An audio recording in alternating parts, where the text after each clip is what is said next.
All right, hey everyone, it's Comic Artist Pro Secrets, and I'm Ethan Van Skyver. I'm going to be doing a series of review videos just for my channel members. Why? Why am I doing this? Hold on, let me look inwards. Why? Because on Twitter, Cena Grace posted this thing about how he was, and Cena Grace is a man, by the way. A lot of people are wondering if Cena Grace, which is kind of a feminine sounding name, I suppose, is a man or a woman. He's a guy. I presume he's gay.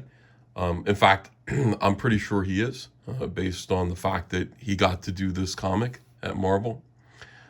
Anyway, Cena Grace was talking about royalties at Marvel and how, he is routinely getting royalties for his work at Marvel, which consists almost entirely of this Iceman series, large enough to be able to purchase some comics and some candy. Now, I think Cena Grace was being facetious. It's a shame. My DC royalties are much more substantial than my Marvel royalties, because my Marvel royalties amount to zero right now. They're not sending me nothing.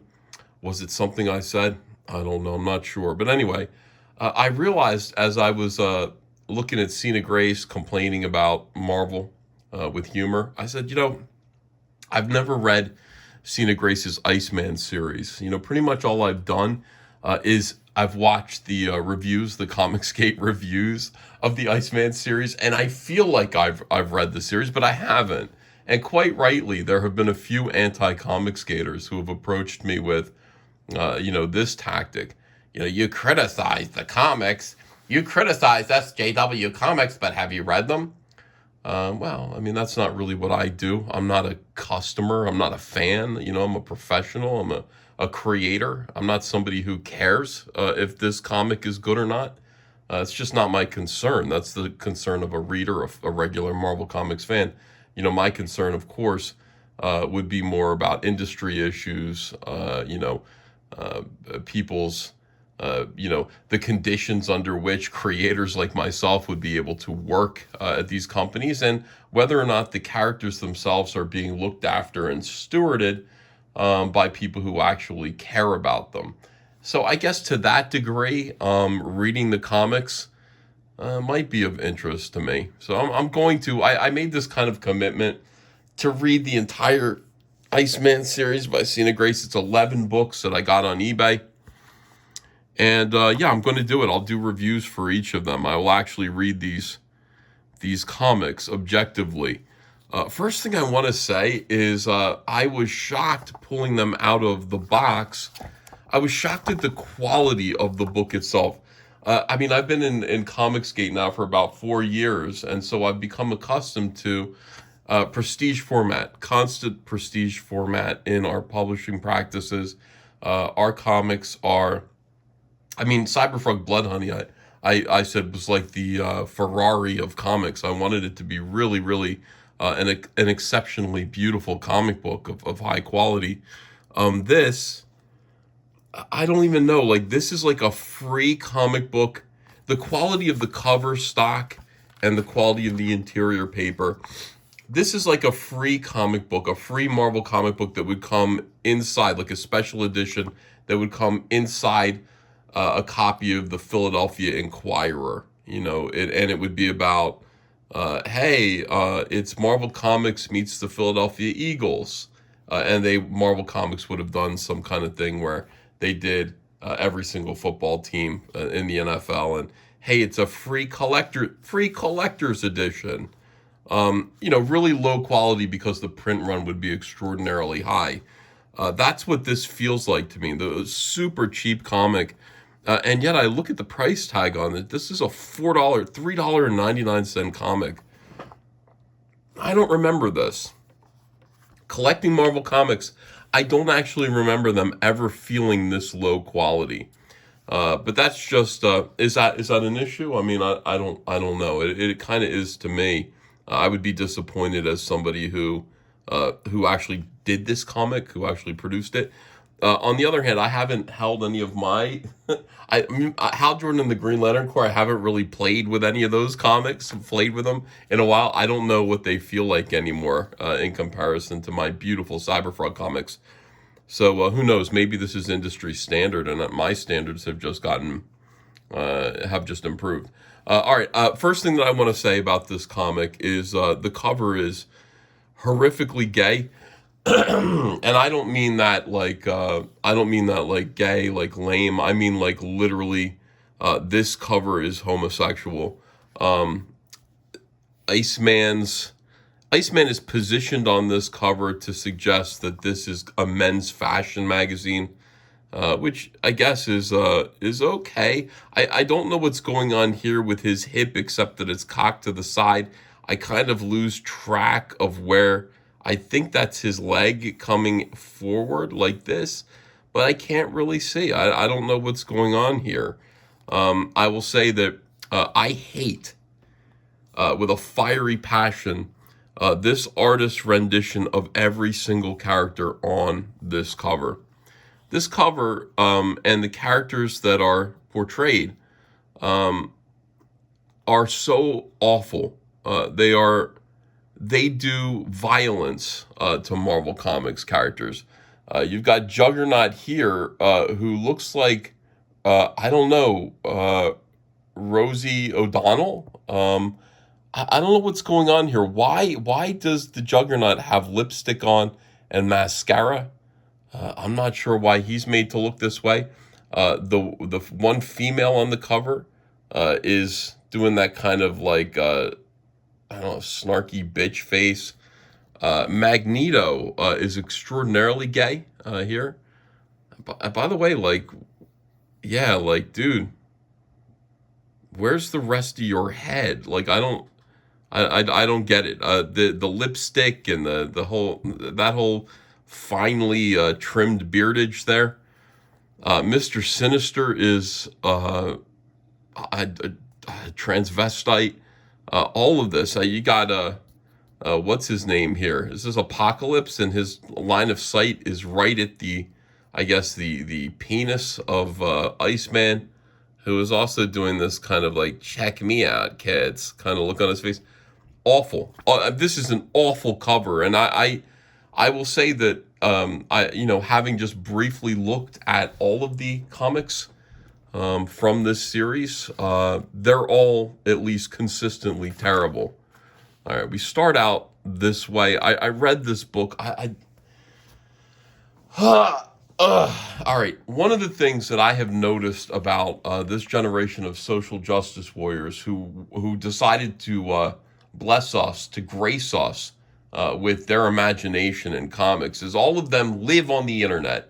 That is where they are most powerful. They're writing superheroes. Okay, these are characters who can do anything. They have unlimited powers.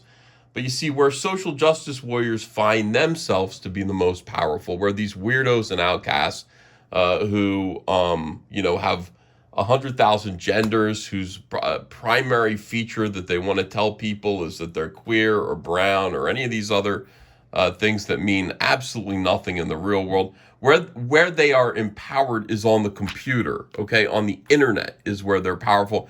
And so almost all of these comic books center somehow around the internet. And you've got Iceman here. This is Bobby Drake. Very good drawing here, by the way. I did open the book up, and I was pleased with the, for what it is, pleased with the initial drawing. Had I drawn this, I would have rendered it a little bit more pleasingly, but I would be pleased with the fact that I would be pleased with the layout of this. I really like all the foreground elements here. I like his posture as he's writing on the computer. All of this looks great. It's just kind of a loosely rendered drawing. And it immediately, you can see why he was able to spend so much time on this panel, because the rest of the page, there's nothing there. This was the whole thing about working at DC on a page. You were supposed to do a page a day, maybe a page every other day, but DC really wanted you to do 4 pages a week. That's how you can get somewhere on a monthly schedule. A monthly schedule didn't mean you were doing 12 issues a year. You'd have a couple of fill-ins, but if you can do 4 pages a week, they'll put you on a monthly book, and you'll just find that somebody else fills in 2 months out of the year. You would find, you'd be like, oh, good, look at this page. I can cheat these 3 panels. In fact, I don't draw anything here. This is just an effing rectangle. I'm going to have the letterer do this. Same thing here. I'm just going to draw a rectangle. I'm going to draw the computer screen. This is really nothing. You know, top of his head here. So I can spend some time and invest some time in this panel. Now, what is Bobby Drake doing here? He's on a gay dating website, of course, because the one thing they really want to get across with this comic is that Iceman is gay. Iceman has been around since 1963 in the first X-Men book. He wasn't gay then. He's never been gay. He's never really been portrayed as gay. I think Scott Lobdell at some point thought about making him gay, but Marvel Comics chickened out. And now he's going to be gay. And the thing about it is that that's okay.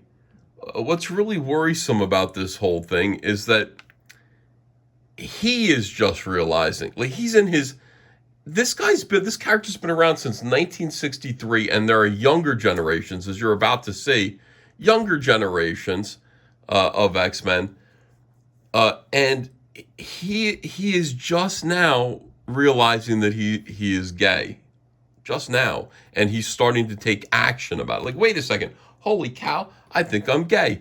I better do. What do? You go on a dating site here? Yeah, I don't know. How do I now? Marvel could have just done it this other way, where it's like, hey, he's always been gay. We've never met his significant other, whatever it is. Here he is. This guy's no. You have to, like, he's discovering he's gay at the same time we're discovering he's gay, and that's how you know this is a complete fraud, fake. Virtue signal by Marvel Comics. The character was never gay. He's not meant to be gay.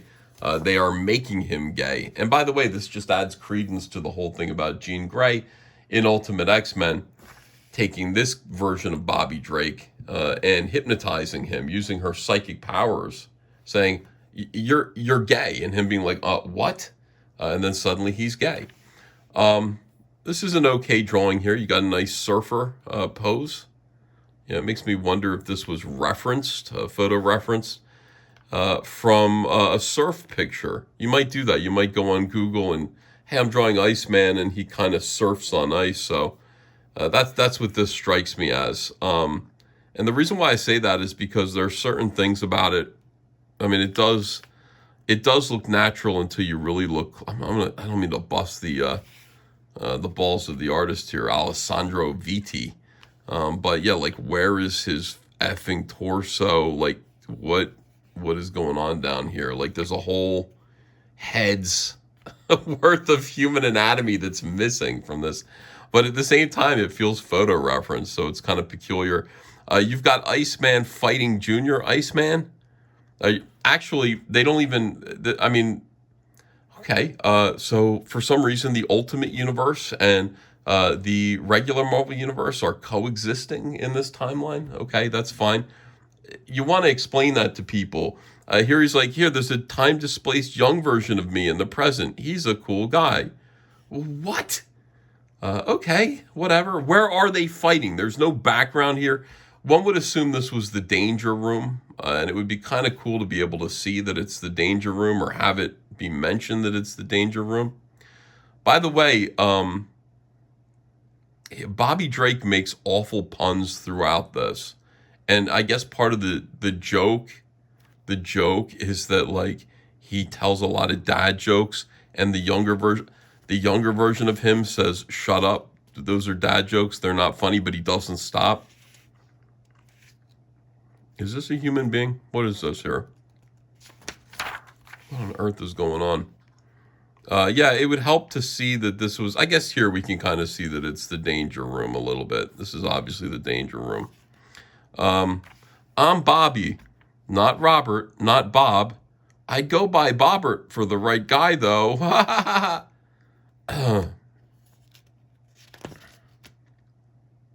Okay.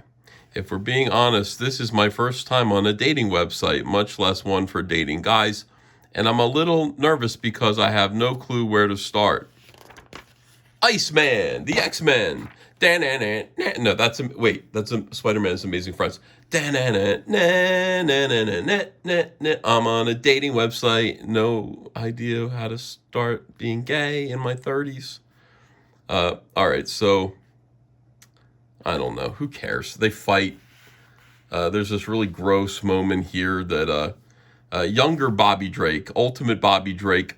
Look, he's got a boyfriend who also wears tights. Oh, no, he doesn't. No. Okay, that's his boyfriend there. He's just like, hey, man. Hey, older version of me. Your younger version of you has a boyfriend. He's going out on a date. You want to come with? Maybe I can get you. What a weird conversation.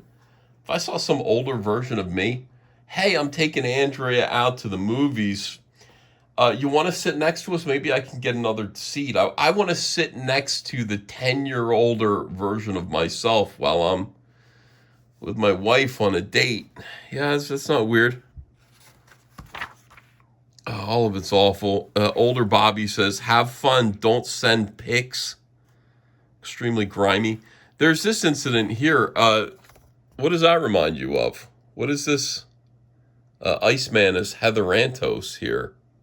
I don't know. I'm not sure if that's meant to evoke that image or not. Anyway, he gets news that his father had a heart attack. His father, of course, the only character I really relate to in this comic is his father. His father, after all, doesn't know that Bobby's gay. He just knows that his son's an asshole. And he's sick of his shit. And I completely understand that. Like, he's like, look, Lord Jesus, take me now. Whatever. Wipe me off the face of the earth. Like, I think I had a heart attack. She's like, no, you didn't have a heart attack. It was just pericarditis. Not a big deal. He's like, well, it felt like a damn heart attack. Bobby's just like, well, you know what? It feels like you're attacking my heart every time you don't accept me for who I am. Bobby is completely self-concerned in all of this. His father lies dying in a bed. And they get the news here that it's so weird, man. They get the news that they've moved and Bobby's stuff from his boyhood bedroom has been packed up and moved along. And Bobby's angry that they didn't tell him. Like, you moved my stuff? Like, what do you mean new place? We sold the house. It was too big and the neighborhood was getting, full of colored people of color. So there's racism. So his parents are bigots. We're already setting up the idea that his parents are going to be bigots because of course they are. They're old and white and they're just not going to accept him for who he is. But he's an asshole. He's just like, and no one cared to tell me about this. You didn't tell me that you were going to move. Look, hey, it's one more stop on the LIRR. Yeesh, don't worry. We put all your things in the new garage.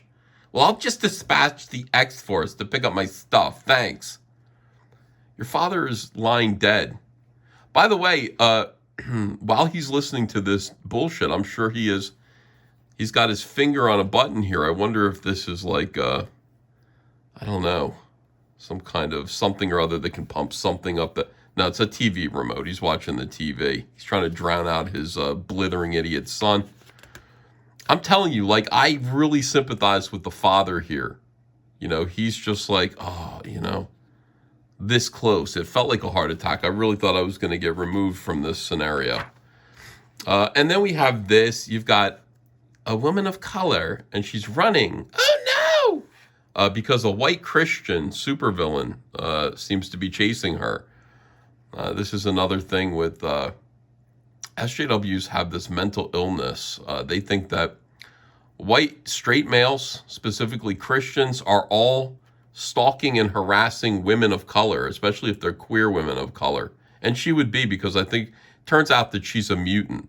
So SJWs really do kind of believe that this is going on in the world. Like they're, just white, straight male a-holes that we just can't stand women of color, especially if they're queer.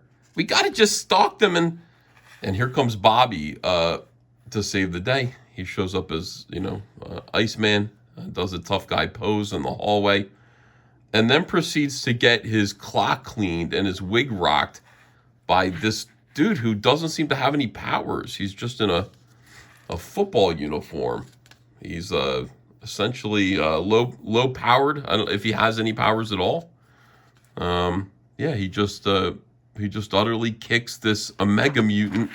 Iceman's an Omega mutant. This is one of the things that they decided about him. He is ultra powerful, and of course he is. But look at him getting his ass kicked by this dude. And then he runs away. He goes, gotta think. Why don't you just punch him in the face or cover him in ice or something? I don't, what's so hard about this? It's an actual fight. How many pages is this? Okay, 1, 2, 3. This isn't this isn't Juggernaut. You know what I mean? 4. Oh, look at this. He get 5. They're still fighting. 6. Finally, he just punches him. This is how he ends the fight. Listen, I'm the guy who fought Magneto every time he was the bad guy. I'm the guy who went toe-to-toe with the White Queen, and I got buffer for it. I'm frickin' Iceman, bozo. Learn your X-Men. All right, that was a completely effeminate and penisless speech for a guy who took 6 pages to defeat a non-powered supervillain threat. Yeah, if you beat Magneto, why couldn't you beat the piss out of this guy instantly? What was the problem? And the thing about it is that, first of all, you can see everything that you need to see. This is the SJWism here. Okay, so anything could have happened here. Okay, so Bobby's in the hospital with his father. This threat needed to happen, right? There needed to be an action scene in the hospital. It could have been anything. It could have been absolutely anything. It could have been some incredibly awesome villain who was there because maybe his family member was, whatever it is. It could have been anything, but no. It's got to be a woman of color, and she's running for her life. And by the way, all the white people are like, I'm not helping. It's a woman of color screaming. Well, let her scream. I think this guy is brown. I'm not sure.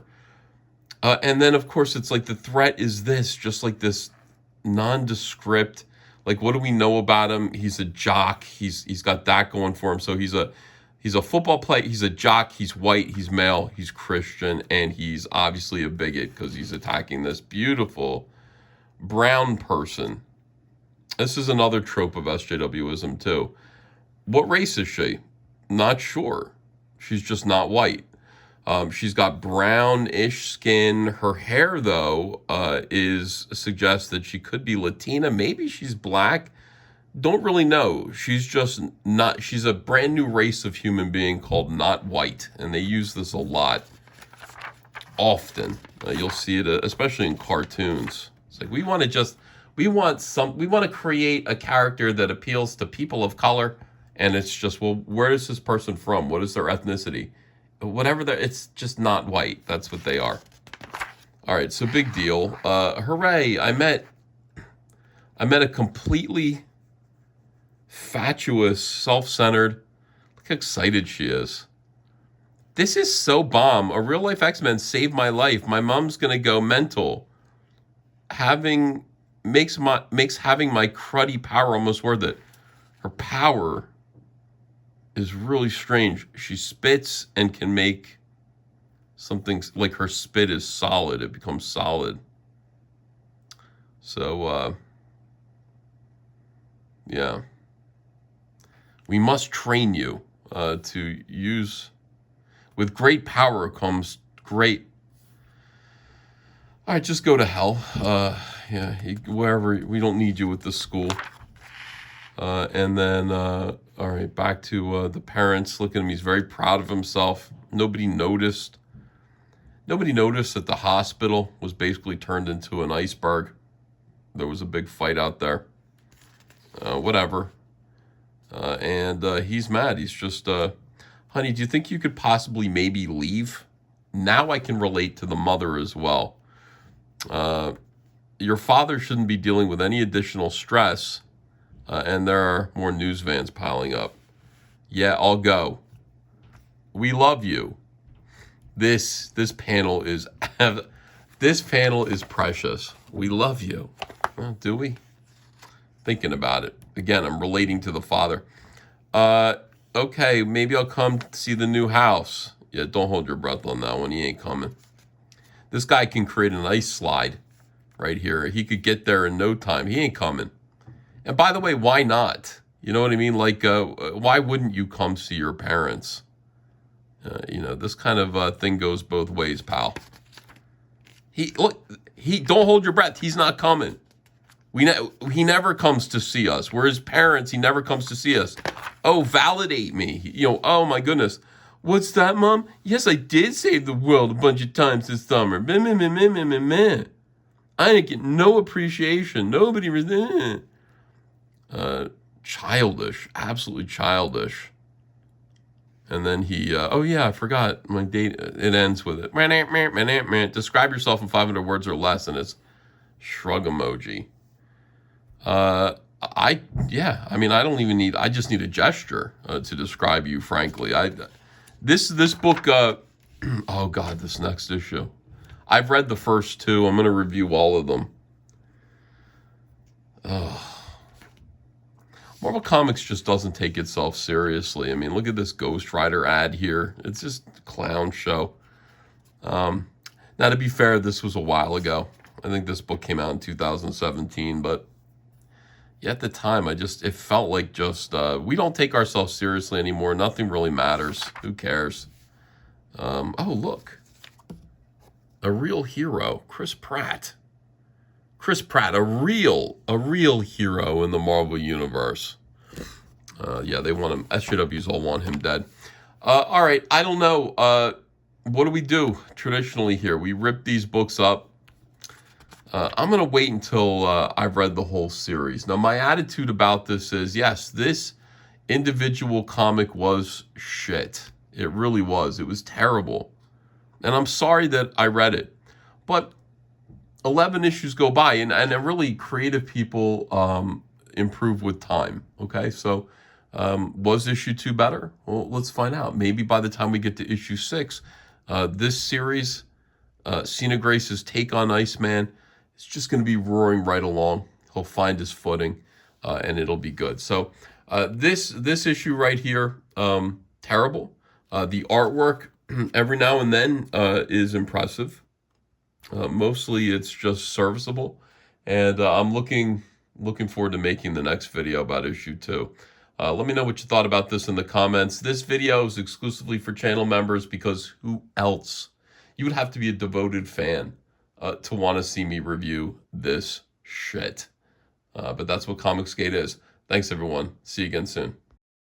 Hello.